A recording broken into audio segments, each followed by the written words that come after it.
Mr. Speaker, my first one is to CS Murkomen.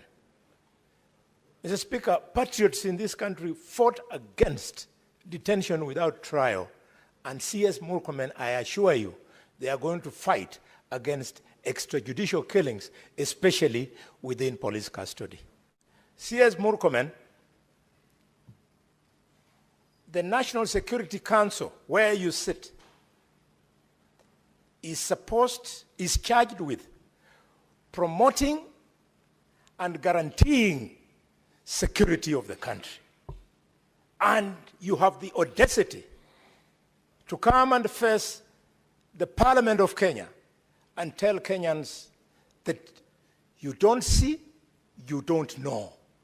CS Murkomen, please, for the respect of this young man, you are yet to grow a child up to the age of 31. Can you immediately resign? You are not fit to be in that docket. Please, I beg you, it is not personal. And if you think I'm joking, you are a well-read man. You know that in 2011, in Tunisia, a street hawker by the name of Mohamed Bouazi was killed. And people came into the streets, and the government of President Ben Ali was overthrown. You truly don't know what you're playing with. Please resign. You cannot be an inspiration to be in cabinet.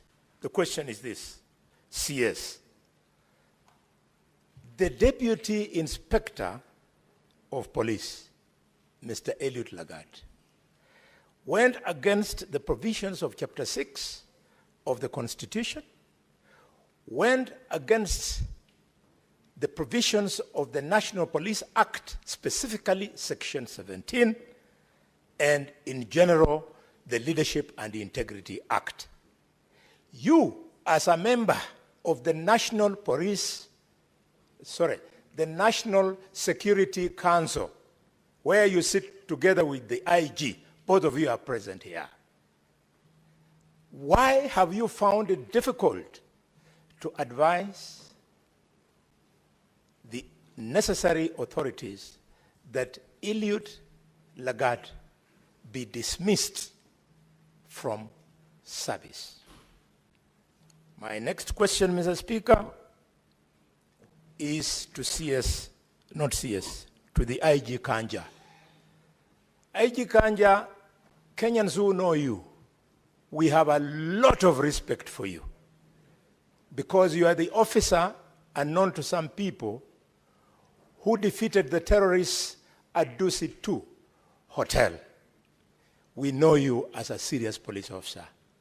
We've been wondering why these killings under you, and now that Lagat is the person we have found to be who he is, we can now very well see who has been undermining you.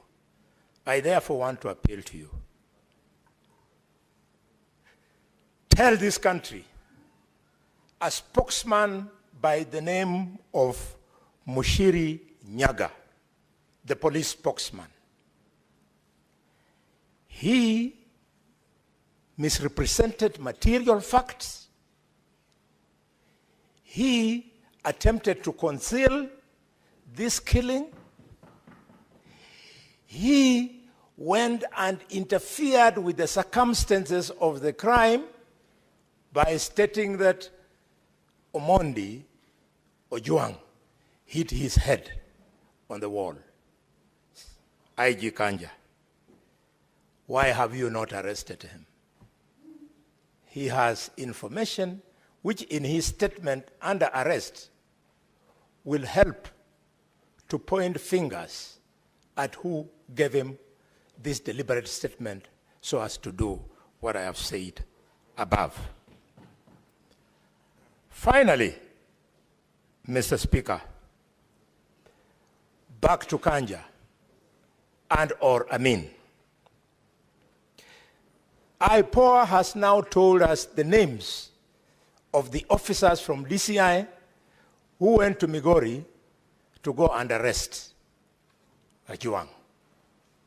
Can you tell the country how it came to pass that Kajwang was moved all the way, Ojwang,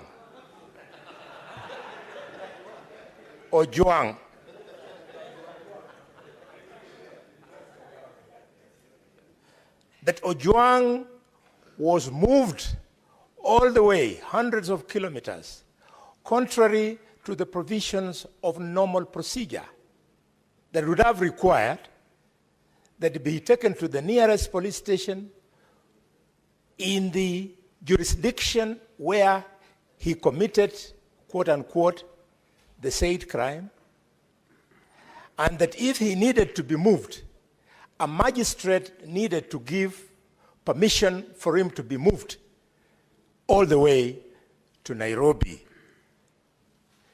Could you, IG, tell us why you have found it difficult to arrest these officers?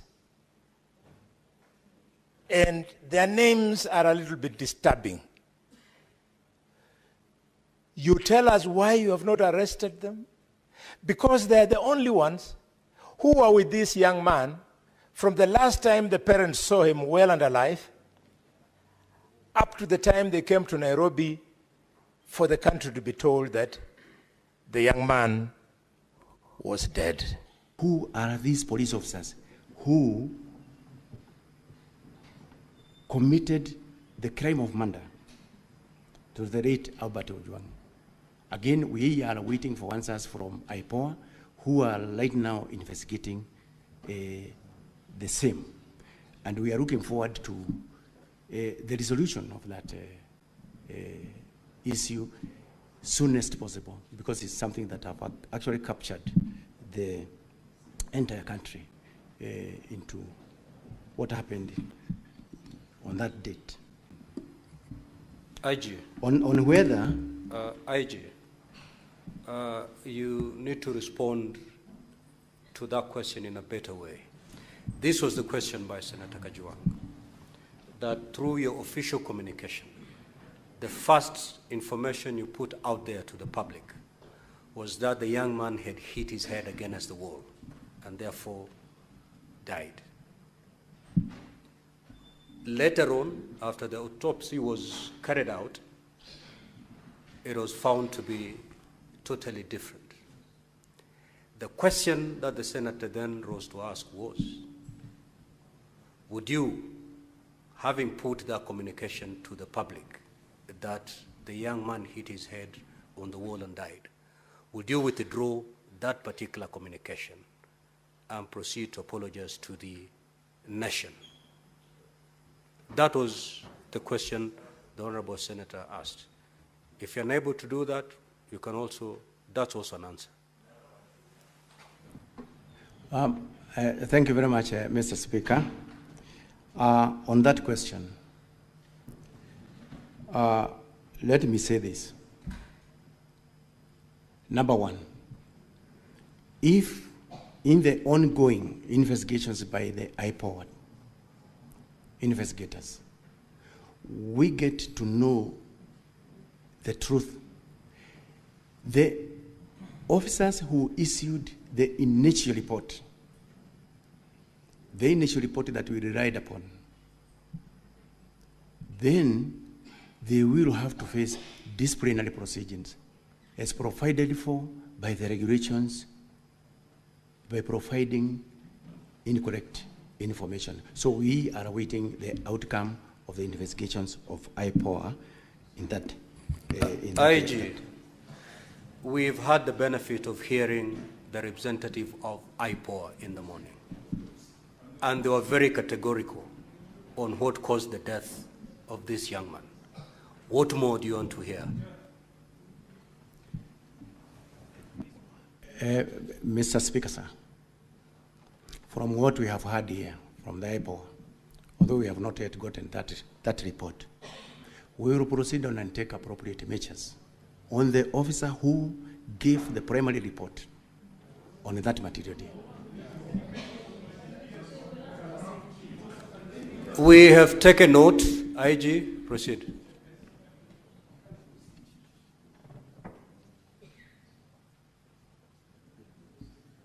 Then there was also the second question.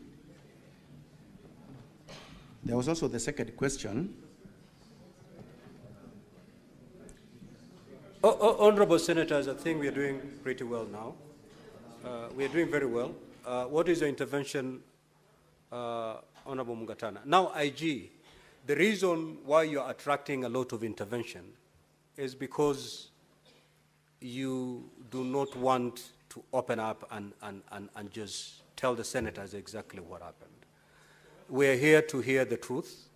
Just give us the truth, and there'll be minimal interventions. Proceed.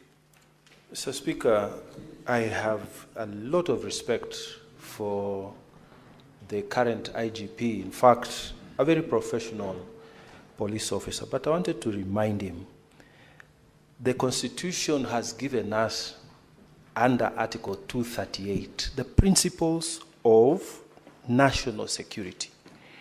Mr. Speaker, on 238(2)(c, it says, in performing the functions and exercising their powers, national security organs shall respect the diverse culture of the communities within Kenya.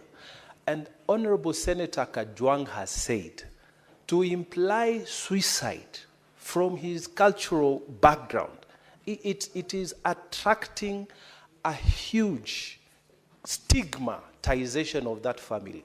So I'm inviting the IGP to offer an unconditional apology to the Senate in view of the post-mortem report that has been made public. And then we proceed, Mr. Speaker.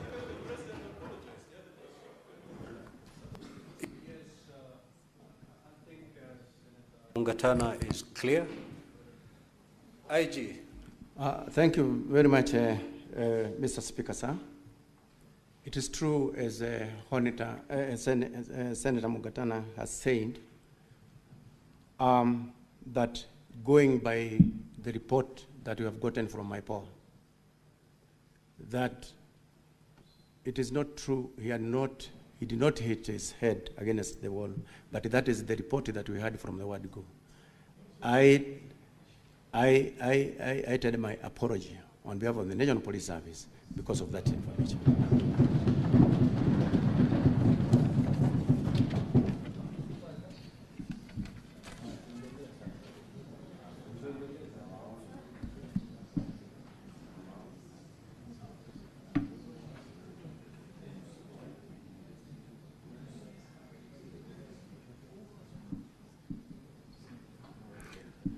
So there was also the question of how the police are trained. That question was clearly answered by my CS. He also did mention that FADS is also another constraint that has been delivering the National Police Service to enable us to train everybody within the service. Then there was also the question of how many were in the cell. There was also the question of how many were in the cell where Albert was held.